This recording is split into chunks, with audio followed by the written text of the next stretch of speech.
శ్రీమాత్రే నమః.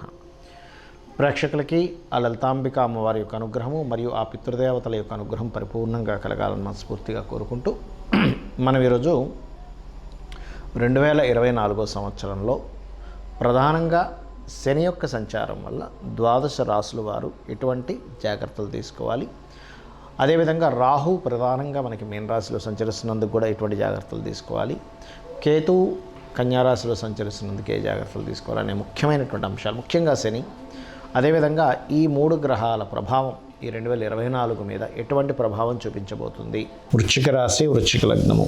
వృశ్చికం వారికి మనం చూసుకున్నట్లయితే మీకు ఎప్పుడైతే ఈ అర్ధాష్టమ శని అనగానే మనం ప్రతిసారి ఏదో అయిపోతుందని కంగారు పడతాం. ఏమీ కంగారు పడకండి, కేవలం కొన్ని విషయాల్లో మాత్రమే స్లో అవుతుంది. అదేమిటి అంటే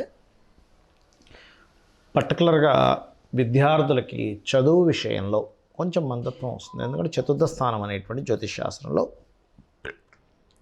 విద్యాస్థానంగాను మరియు ప్రాపర్టీ రిలేటెడ్ స్థానంగాను శీల స్థానంగాను చెప్పడం జరిగింది. అంటే ఏమిటి, అనవసరంగా మనం చేయనటువంటి విషయం మీద నిందపడడం అనేటువంటి జరుగుతూ ఉంటుంది. అదేవిధంగా విద్యా సంబంధించిన విషయంలో కాన్సన్ట్రేషన్ తగ్గిస్తూ ఉంటుంది. మరియు దీంతోపాటు మరొక విషయం ఏంటంటే, ఇక్కడ ఏదైనా వాహనాలు కొనుగోలు చేసేటప్పుడు కానీ, లేకపోతే ఏదైనా ఒక ప్రాపర్టీ కొనుగోలు చేసేటప్పుడు కానీ, లేదా ఒక కన్స్ట్రక్షన్ చేసేటప్పుడు కానీ కొంచెం స్లో అవుతుంటాయి, లేట్ అవుతుంటాయి. అంటే ఒక వ్యక్తికి కాంట్రాక్ట్ ఇస్తాము, ఆ తీసుకున్న వ్యక్తి వెంటనే చేయకుండా పోస్ట్పోన్ చేస్తూ పెండింగ్ పెడుతూ ఉంటే మనకి చిరాకు వచ్చేస్తుంది. అరే ఏమిటి ఇంతకాలం అయిపోయింది, నేను నెలలు అయిపోతుంది, వీడు ఇంకా కంప్లీట్ చేయలేదు. ఎందుకంటే because of slow moving planet యొక్క ప్రభావం 4వ స్థానం మీద ఉంది. మరి ఇవి కాస్త ముందుకు కదలాలన్నా ఇట్లాంటివి స్టార్ట్ చేసేటప్పుడు కాస్త చూసుకొని మంచి వ్యక్తికి ఇస్తూ చేయాలి. శని కారకత్వాలు ఇవన్నీ కూడా. అంతేగాని ఇంకేదో అయిపోతుంది, అసలు మొత్తం జీవితం తలకిందులు అయిపోతుందని మాత్రం మీరు అనుకోకండి దయచేసి. ఎందుకంటే గ్రహాలు ఏవి కూడా శాడిస్టులు కావు. అవి గ్రహాలన్నీ కూడా భగవంతుడు ఒక సాఫ్ట్వేర్ని క్రియేట్ చేసినట్టుగా పెట్టాడు. దాని ద్వారా ఆ కాలానికి తగ్గట్టుగా గమనం జరుగుతూ ఉంటాయి, మనకు ఫలితాలను అందిస్తూ ఉంటాయి. ఈ శని భగవానుడు పర్టికులర్గా మీరు గుర్తుపెట్టుకోండి, 4లో ఉన్నప్పుడు ఇచ్చే మంచి ఫలితాలు కూడా ఉంటాయి. ఇక్కడ ఏమిటది అంటే, మీకు ఈ వృశ్చికం వారికి వివాహ యోగాన్ని కూడా ఇస్తాడు అక్కడ ఉన్నప్పుడు.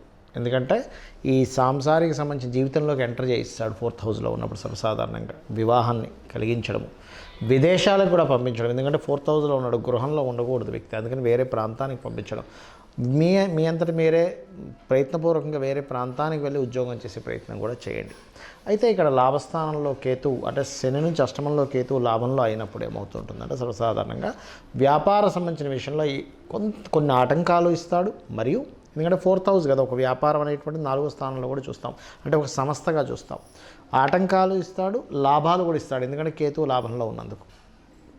కాకపోతే పంచమ రాహు వల్ల శని రాహు యొక్క నక్షత్రంలో ఉన్నందుకు ఊహలు, ఇమాజినేషన్స్ పెంచుతాడు. కాకపోతే ఇక్కడ కొంతవరకు రాజకీయ నాయకులకి ఇది కొంతవరకు బాగుంటుందని చెప్పుకోవచ్చు. అదేవిధంగా ఫైనాన్షియల్ గ్రోత్ ఇట్లాంటివి కూడా పెరుగుతాయి, అందులో ఎటువంటి సందేహం లేదు, దాని గురించి ఏం కంగారు పడాల్సిన అవసరం లేదు. కాకపోతే ఈ అర్ధాష్టమ శని మీద ఎక్కువ ప్రభావం ఉంటుందేమో అటువంటి కాన్సన్ట్రేషన్ చేసేవారికి ఒకటే చెప్తానని మీకు.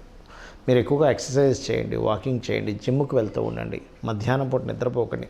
మరీ ఏజ్డ్ పర్సన్స్, చిన్నపిల్లవాళ్ళు, స్త్రీలు బాగా అలసిపోయి పొద్దున్నే లేచి ఇంటి పని చేసుకునే స్త్రీలకి ఇది వర్తించదు, వాళ్ళు నిద్రపోవచ్చు, ఏం కాదు. కానీ యువకులు, రెగ్యులర్గా వర్క్ చేసేటువంటి పురుషులు మాత్రం అసలు నిద్రపోకూడదు. స్త్రీలకి వేరు, పురుషులకు వేరు, చిన్నపిల్లలకి, రోగగ్రస్తులకి, ముసలి వాళ్ళకి వేరువేరుగా పనిచేస్తాయి గ్రహాలు. అందరికీ ఒకేలాగా ఉండదు, ఇది బాగా అర్థం చేసుకోండి. ఎందుకంటే వాళ్ళ యొక్క కాలాన్ని బట్టి అది నడుస్తూ ఉంటుంది. అయితే మీరు చేయవలసిన దేవతారాధన ఎక్కువగా దుర్గా ఆరాధన ఎక్కువగా చేయండి, అన్ని విధాలా బాగుంటుంది.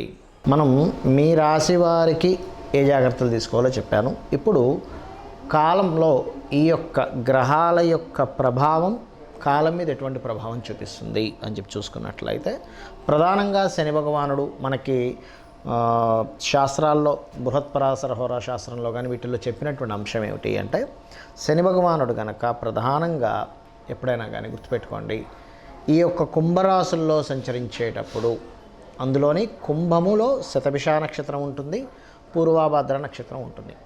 అయితే ఈ శతభిష పూర్వాభాద్ర నక్షత్రం వారు కొంత జాగ్రత్తగా ఉండాలి. ఒకటి అక్కడ కొంచెం తల్లిగారి ఆరోగ్య విషయంలో జాగ్రత్తగా ఉండాలి పర్సనల్గా తీసుకుంటే. కానీ ప్రపంచవ్యాప్తంగా, దేశవ్యాప్తంగా, మన ఇండియా పరంగా చూసుకుంటే ఏమిటి అంటే ఇక్కడ ప్రధానంగా ఈ యొక్క సారాయి లేకపోతే అంటే మత్తు పానీయాలకు సంబంధించినటువంటి విషయంలో కొంతమంది చూడండి పలానా వైన్ షాప్స్ అవి తీసుకుని ఉంటారు, ఎక్కువ రేట్ పెట్టి తీసుకుని ఉంటారు. అలాంటి వాళ్ళు ఇబ్బంది పడతారు. ఎందుకు అంటే ఇక్కడ మత్తు పానీయాలు అమ్మేటువంటి వాళ్ళ మీద ఈ అంటే మత్తుని కలిగించేటువంటిది ఏదైతే ఉంటుందో గుర్తుపెట్టుకోండి, బండగా వీళ్ళకి ఇబ్బంది వస్తుంది. ఇది బాగా అర్థం చేసుకోండి. ఎందుకంటే చాలామంది తెలియక, అంటే నాకు తెలిసిన వాళ్ళు చాలామంది తెలియక ఏం చేస్తుంటారంటే, సరే నేను ఇదేదో ఇందులో నాకు ఇది లక్కీగా లాటరీ కనుక నేను ఇందులో వేస్తే నాకు గనక వస్తే నేను ఇంతకు అమ్ముకుంటాను, నాకు దీనివల్ల డబ్బులు వస్తాయి అనుకుంటారు. దీనివల్ల మీరు దెబ్బతింటారు. కాబట్టి పర్టికులర్గా ఈ యొక్క జోలికి వెళ్ళకపోవడమే మంచిది.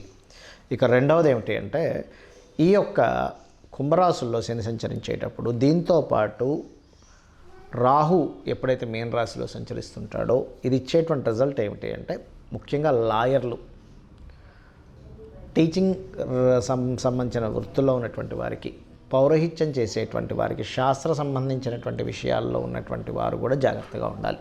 అంటే ఎందుకు అంటే ఈ రాహువు మాయ అంటారు. రాహువు మాయాకారకుడు.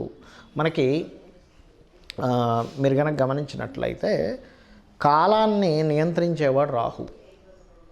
రాహువుకి మేఘము అనేటువంటి పేరుతో కూడా చెప్తారు. అంటే మేఘము మబ్బుల్ని రాహుగా చెప్తూ ఉంటారు. సూర్యుడి యొక్క కిరణాలని కొంతసేపు ఆపేటువంటి శక్తి, అంటే భూమి మీదకి రాకుండా ఆపేటువంటి శక్తి మేఘాలకి ఉంటాయి. ఎందుకంటే మేఘం చూడండి మొత్తం దట్టంగా మేఘాలు అలుముకున్నాయనుకోండి, సూర్యకిరణాలు కూడా రావు, అంటే కొంత లైటింగ్ మాత్రమే వస్తుంది.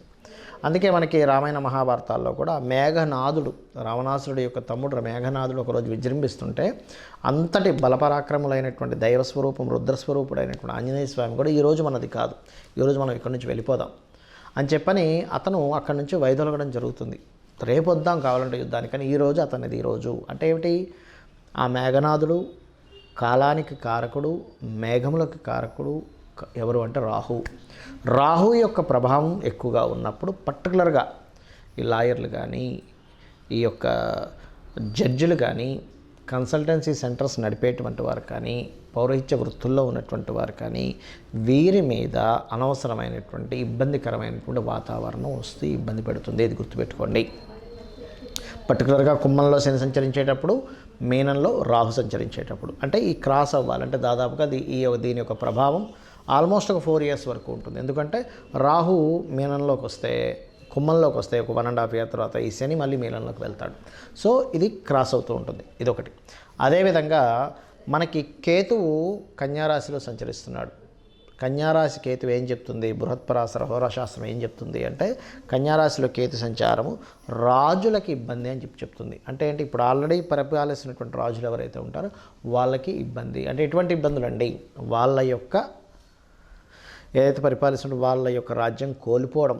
ఎందుకంటే ఒక రాజుకి శాస్త్రాల్లో చెప్పింది అయితే ఇంకా అసలు మృత్యు సంబంధమైనటువంటి విషయాలు జరుగుతాయని కూడా చెప్పింది శాస్త్రం. అయితే ఇక్కడ నేనేం చెప్తానంటే ఎప్పుడు మృత్యువే రావాలని రూల్ లేదు, గుర్తుపెట్టుకోండి. ఒక రాజుకి తన రాజ్యం కోల్పోవడమే మృత్యువుతో సమానం. ఒక ఉదాహరణకి ఒక సైనికుడు ఉన్నాడు, లేకపోతే ఒక యుద్ధం చేసేవాడు ఉన్నాడు. యుద్ధం చేసే వ్యక్తికి యుద్ధంలో మరణించడం కంటే యుద్ధంలో ఓడిపోవడమే మరణంతో సమానం. అలా ఏంటంటే శాస్త్రాల్లో చెప్పినటువంటిది అయితే మృత్యుతుల్యమైనటువంటిది మృత్యు సంభవము అని చెప్తూ ఉంటారు. ఎందుకు, కేతు కన్యారాశిలో సంచరించేటప్పుడు. కాబట్టి రాజులు అంటే ఇప్పుడున్నటువంటి కాల ప్రమాణంగా తీసుకుంటే సీఎంలు కావచ్చు, పిఎంలు కావచ్చు, లేనట్లయితే దేశవ్యాప్తంగా ప్రెసిడెంట్లు కావచ్చు, ఈ భారతదేశం అనే కాదు, ప్రెసిడెంట్లు కావచ్చు. అందులో పర్టికులర్గా కాశ్మీర నగరానికి సంబంధించినటువంటి విధిగా చెప్తూ ఉంటారు కేతు కన్యారాశిలో సంచరించేటప్పుడు. సో కాశ్మీర నగరానికి సంబంధించినటువంటి పరిపాలించేటువంటి వారు కావచ్చు, ఇటువంటి వారి రాజులకి ఇబ్బంది ఇస్తుంది ఇక్కడ.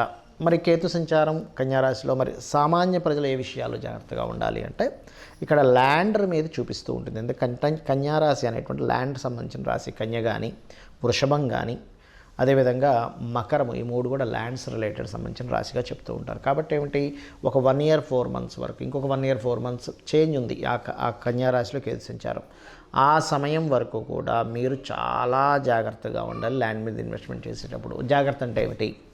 ఒకటి, ఏదైనా లిటిగేషన్ ల్యాండ్ తీసుకుంటారు తెలియక ఈ కన్యారాశిలో కేతు సంచారం జరిగేటప్పుడు. అంటే తెలియక ఇన్ని రోజులు కష్టపడి జాగ్రత్తగా పెట్టిన డబ్బులు కాస్త లిటిగేషన్ ల్యాండ్లో పెట్టి అక్కడ ఇరుక్కుపోవడం, లేదా అవతల వాళ్ళు ఏదో చెప్తారు, ఏంటంటే అసలు మొన్నటి వరకు విపరీతంగా పెరిపింది, మీరు పెట్టేసేయండి ఏముండి ఒక సంవత్సరం మళ్ళీ డబల్ అయిపోద్ది అంటే మనం తెలియకుండా ఏం చేస్తామంటే అప్పు తీసుకొచ్చి పెడతాం. డబ్బులు తీసుకొచ్చి ఏముంది ఒక సంవత్సరంలో డబుల్ అవుతుంది కదా, అప్పు మళ్ళీ తీర్చేస్తాను, మిగిలిన డబ్బులు నాకు మిగులుతాయని. ప్రతి మనిషికి తన ధనాన్ని ఎలా పెంచుకోవాలి, తన జీవితాన్ని ఎలా అభివృద్ధి చేసుకోవాలి, తన కుటుంబాన్ని ఎలా అభివృద్ధి చేసుకోవాలి, 4 డబ్బులు ఎక్కువ వస్తే తన కుటుంబానికి ఎలా ఉపయోగపడుతుంది అనేటువంటి భావనలోనే ఉంటారు. అది తప్పు కాదు. కాకపోతే ఏంటంటే కేతు ఈ సంచారం జరిగేటప్పుడు షార్ట్ టర్మ్గా ధనం పెరుగుతుంది, షార్ట్ టర్మ్గా భూముల మీద పెరుగుతాయి అనేటువంటి కాన్సెప్ట్ పక్కకి తీసేయండి. ఒక సంవత్సరన్నర పాటు, సంవత్సరన్నర తర్వాతే మీరు ఆ యొక్క వీటిల్లోకి వెళ్ళండి అనేటువంటిది చాలా క్లియర్గా ఈ కేతు సంచారం అనేటువంటి చెప్తుంది. మరి ఈ రాహు మాయ నుంచి బయటపడాలన్నా, ఈ శని యొక్క సంచారం కొమ్మల్లో సంచరిస్తున్నప్పుడు ఈ వీటి నుంచి బయటపడాలన్నా, కేతువు యొక్క ప్రభావం నుంచి బయటపడాలన్నా ఒకటే గుర్తుపెట్టుకోండి. ఒకటి చండీ పారాయణం. కలియుగంలో కలౌ చండీ వినాయక అంటారు. అంటే గణపతి యొక్క ఆరాధన, చండీ యొక్క ఆరాధన అద్భుతమైన ఫలితాలు ఇస్తుంది. ముఖ్యంగా కుంభరాశిలో శని సంచారం చండీ పారాయణం చేయడం ద్వారా, మీన రాశిలో రాహు యొక్క సంచారం వల్ల పితృదేవతలకు చేయడము మరియు దుర్గా ఆరాధన ద్వారా, అదేవిధంగా కన్యారాశిలో ఉండేటువంటి కేతువు యొక్క సంచారం వల్ల, నేను మీకు ల్యాండ్ సంబంధించి చెప్పాను. ఇప్పుడు కొంతమందికి అదే వృత్తిగా ఉంటుంది. అంటే అలాగా వ్యవసాయం చేసే రైతులకి ల్యాండ్ మీదే పని ఉంటుంది, రియల్ ఎస్టేట్ వాళ్ళకి ల్యాండ్తోనే పని ఉంటుంది. రియల్ ఎస్టేట్ కంపెనీయే డైరెక్ట్ అక్కర్లేదు, చిన్న చిన్న వాళ్ళు ఉంటారు మీడియేటింగ్ చేసేటువంటి వాళ్ళు నెలకు 1-2 ప్లాట్లు అమ్ముకొని వాళ్ళ జీవితాన్ని సాగించుకుంటూ ఉంటారు. అటువంటి వారు ప్రత్యేకంగా మీ యొక్క వృత్తుల్లో అద్భుతంగా సాగాలి అంటే గణపతిని ఆరాధించండి.